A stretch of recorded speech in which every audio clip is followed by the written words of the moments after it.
RadioSEEN. All right, so my real talk segment, I vote for a better world in 2013, and that's kind of what I'm going with. I really should have I've been really rocking that song, Wake Up Everybody by Harold Melvin and the Blue Notes. If you guys listen to the lyrics to that, and I think someone ended up redoing it later on, but it just doesn't have the same effects as it did when Harold Melvin and the Blue Notes did it. And if you listen to the lyrics, it's intense because it's still where we are today, except we're 100 million times worse. No common sense, no common courtesy, no impulse control. People just do and say whatever they want without even thinking of, one, not only the consequences for themselves, but the consequences of the people that they're spewing this poison onto. So, I was on Twitter the other day, and ironically enough, it turned out to be Little Kim's manager, which I didn't realize at the time, had posted a picture with 50, and it had 50's lyrics, and it said something about you can tell a lot about a bitch by the way something or other. It was supposed to be a compliment, like a ride or die type thing, right? So I said, you could tell a lot about a man who calls his woman a bitch. That was my reply. So this chick gets on, I guess a younger chick, and she replies and says something to the effect of something about, there's nothing better than to be somebody's best bitch, or something ignorant, real ignorant. And I said, that's the problem. Is like, you guys are accepting people calling you out your name, and you're making excuses for it. I was like, if you look back into the origin of the word bitch, like, no woman should want to be called that, especially a black woman. And she came back and went in and said something about, oh, if you had money and somebody called you a rich bitch, it would be a compliment. Or don't say it wouldn't be a compliment. And you trying to go back in history. Nobody gives a fuck about history. Something to that effect. So I told her, no, it wouldn't be a compliment if someone called me a rich bitch. Compliments that I get are intelligent, determined, captivating. Those are compliments that I get. And then those are the compliments I'm cool with. I said, and you don't know where you're going if you don't know where you came from. That's why people repeat stuff that's negative, because they're not paying attention to how it occurred before and how people got out of it. So I said that, and then the guy who posted the picture gets on and says, yeah, she's just taking it too personal.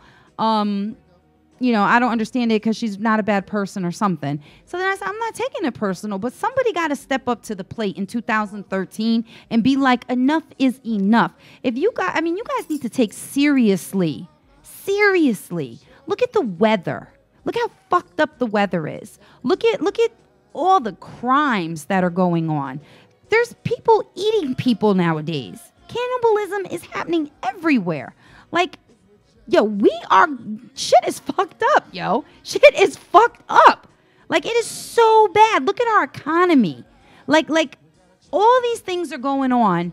And you wonder, old women, I did a show a while ago where they searched that old lady at the airport, like 80 years old, to a point where her Depends was wet. And they made her take her Depends off because they thought she had liquid in her diaper. Like, and then banged her up with her cane. And like, people are treating each other like shit.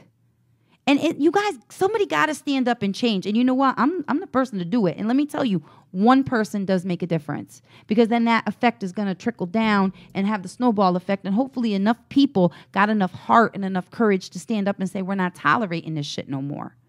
So with that being said, ladies, being called a bitch is not a compliment. And if you have not taken history, let me school you real quick. Back in the slavery days, yes, the slavery days, which if you think about was not that long ago, your great-grandparents went through some of this shit. Your great-grandparents seen black pregnant women hung from fucking trees down in the Carolinas. They seen this shit. They were the ones who were made to sit in the back of the bus. It's not that long ago. But back in the slavery days, the black women were known by the white men to have the sex drive of an animal, of a dog in heat, of a bitch. So they took the black women and they sold them on the slavery blocks in between the cattle and the mules. They were considered animals. They were considered bitches. You know how many people died to change that? And the same thing with the N-word, and I'm guilty sometimes too, I'm not even going to lie, but that's why in 2013, I'm saying I'm trying to make a difference. I'm actually not even going to be playing all that negative music. I'm going to try my hardest not to. Sometimes I get caught up in the beats and I get caught up in all that stuff too, but I'm really trying my hardest not to, because I think people need to step up. You see people who need help, you'll help them. You see people who need a lending hand, help them. Be kind. Do you know how much a smile can change someone's day? People don't wake up miserable for no reason. Something happened in their life, something's going on in their lives that make them that way. Be a person who makes a difference in their life.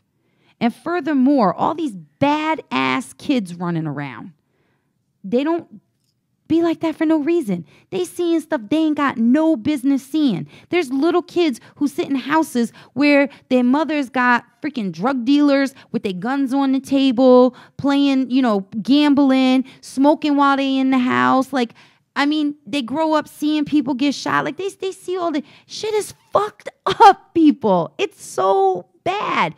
Those babies that act like that, love on them. All they need is love and positive attention. Let me tell you something else. A lot of these kids act that way because that's the only time they get attention from their parents. Their parents will ignore them until they say, yo, cut that out. Stop, stop, stop. A kid's going to crave attention any way that they can get it. So if you start showing them love and you start being positive with these children when they're doing right, say, yo, I like that you're doing that. I like that you're listening. They're going to start to learn you get attention from doing right, not doing wrong. Jail cells for kids who are 18 and over graduating high school are determined by third grade reading scores. Fact in Connecticut. They take the third grade reading scores and they determine how many jail cells they're going to need when those kids graduate high school. Y'all love on these babies. Make a difference. I vote for a better world in 2013. That's all I'm saying. With that being said, got some new music from Noriega featuring Large Professor.